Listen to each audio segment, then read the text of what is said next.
नमस्कार दोस्तों, कलयुग के चमत्कार संतों की वाणी में आप सबका स्वागत है। दोस्तों, आज की हमारी वीडियो है बसंत पंचमी के बारे में। बसंत पंचमी और वैलेंटाइन डे बहुत ही सुबह संयोग कि इस बार ये दोनों 14 फरवरी को आ रहे हैं और बसंत पंचमी यानी कि माँ सरस्वती की पूजा करने का दिन। भारत की 6 प्रमुख ऋतुओं में से बसंत ऋतु सबसे श्रेष्ठ मानी जाती है। ऋतुओं के आधार पर ही भी त्यौहार मनाने की परंपरा रही है।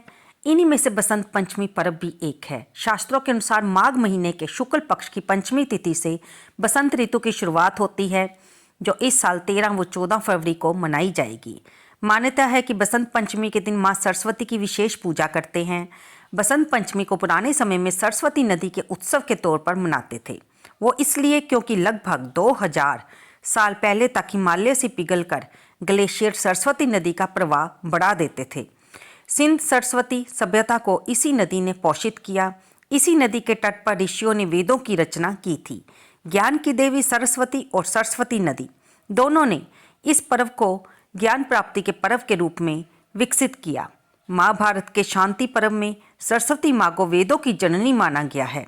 कई स्थानों पर बसंत पंचमी से 5 दिवसीय सरस्वती ब्रह्मोत्सव शुरू होता है। देश के विभिन्न हिस्सों में इस विशेष दिन को अलग अलग तरह से मनाया जाता है। उत्तरायण के बाद सर्दियां खत्म होने लगती हैं। सूरज की दिशा और गति के कारण इस ऋतु में धरती फिर से सक्रिय होकर नई फसलों और फूलों की उपज के लिए तैयार हो जाती है। खासकर सरसों के लिए, जिसमें फूल पीले रंग के होते हैं, इस दिन पीले वस्त्र पहने जाते हैं क्योंकि सृष्टि भी ज़्यादातर पीले रंग के फूलों से ही श्रृंगार करती है। मनुष्य की 5 इंद्रियों को सक्रिय करने के लिए पीले रंग के वस्त्र व व्यंजन और गीत संगीत अहम भूमिका निभाते हैं। वैज्ञानिक दृष्टिकोण से भी पीले रंग को महत्वपूर्ण माना जाता है क्योंकि ये रंग डिप्रेशन दूर करने और दिमाग को सक्रिय रखने में मददगार है। आत्मविश्वास भी बढ़ाता है। पुरानी लोक परंपरा में एक प्रमुख कहावत है कि अच्छे समय में लक्ष्मी हमारी ओर आती है और सरस्वती हमसे दूर जाती है, जबकि बुरे समय में सरस्वती हमारी ओर आती है और लक्ष्मी हमसे दूर जाती है। इसलिए दोनों समय सरस्वती पर ध्यान देने में समझदारी है। अच्छे समय में वे हमें दीर्घकाल तक विकास बनाए रखना सिखाती हैं और बुरे समय में वे हमें दुर्भाग्य से सौभाग्य तक कैसे जाना है ये सिखाती हैं। हमारे साथ लक्ष्मी हो या ना हो, यदि हमें जीवित रहकर पनपना है तो हमें सरस्वती का साथ हमेशा चाहिए। दोस्तों, इसको एक उदाहरण से भी समझा जा सकता है कि कई अत्यंत धनवान व्यवसायी अशिक्षित रहे, जबकि कई मध्यम वर्गीय लोग अपनी उच्च शैक्षणिक योग्यता के अनुरूप धन नहीं कमा पाए। यह मान्यता एक और पूर्व धारणा पर आधारित है कि सरस्वती माँ शिक्षा की देवी है, लेकिन सरस्वती की ये समझ अंतर्दृष्टि रहित है। सरस्वती शब्द का संस्कृत मूल सरस है। इसका अर्थ है कि वह जो तरल है और जो सरोवर में समाया जा सकता है या नदी जैसे प्रवाहित किया जा सकता है। इसका अर्थ कल्पना शक्ति भी है। ये एक क्षमता मनुष्यों को प्राणियों से अलग करती है। हम कह सकते हैं कि डॉल्फिन और बंदर भी कल्पना कर सकते हैं, लेकिन इनकी कल्पना और मनुष्य की कल्पना में बहुत अंतर है। मनुष्य कल्पना शक्ति से समस्याओं का पूर्वानुमान कर उन्हें हल करने के लिए नई तकनीकों का आविष्कार कर सकते हैं और उसे ज्ञान को पीढ़ी दर पीढ़ी सौंपते जाते हैं। किसी दूसरी प्राणी में ये क्षमता नहीं है। इस प्रकार प्रत्येक पीढ़ी अपने अतीत की पीढ़ियों से अर्जित ज्ञान का लाभ उठाकर आगे पनपती है और इस तरह से मनुष्य जाति में उन्नति होती रहती है।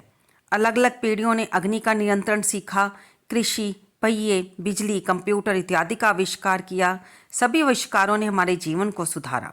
हालांकि 1 लाख वर्षों में मनुष्य की आनुवांशिक संरचना में कोई परिवर्तन नहीं आया है, लेकिन कल्पना शक्ति के कारण हमारी जीवन शैली बहुत बदली है।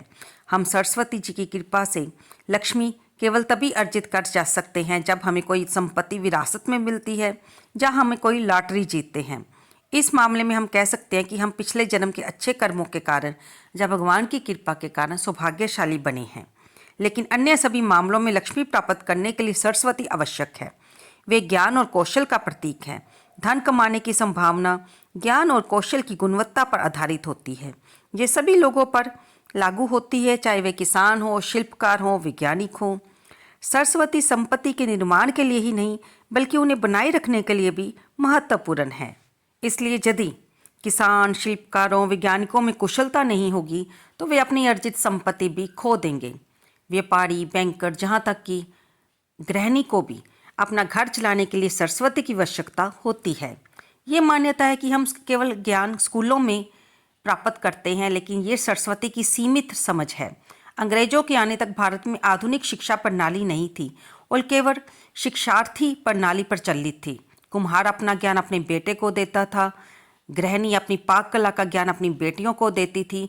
जितना श्रेष्ठ ज्ञान दिया जाता था उतना ही बच्चे अधिक सफल होते थे। इस प्रकार सरस्वती के कई रूप हैं।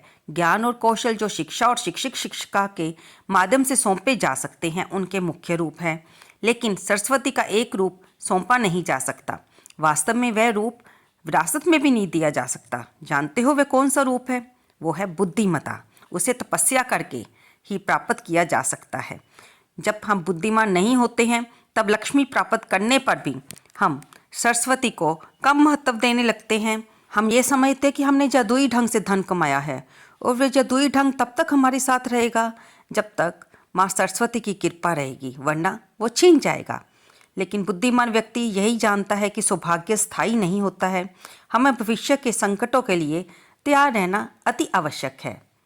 तो दोस्तों, हमारा यही वीडियो बनाने का मकसद यही है कि माँ लक्ष्मी और माँ सरस्वती दोनों की कृपा होनी बहुत ज़रूरी है। माँ लक्ष्मी के लिए हमने दिवाली पर पूजा करते हैं, गणपति जी को मनाते हैं, माँ लक्ष्मी को प्रसन्न करते हैं और भी अनेकों व्रत जो कि भगवान विष्णु से संबंधित हैं उनके साथ माँ लक्ष्मी की पूजा करके उन्हें मनाते हैं। लेकिन बसंत पंचमी का पर्व माँ सरस्वती जी को प्रसन्न करने के लिए मनाया जाता है। उनकी विशेष पूजा की जाती है। ज्ञान की देवी सबके लिए बहुत ज़रूरी है। उनकी कृपा हम सब पर बने रहें ताकि हमारा परिवार, हमारा देश उन्नति कर सके।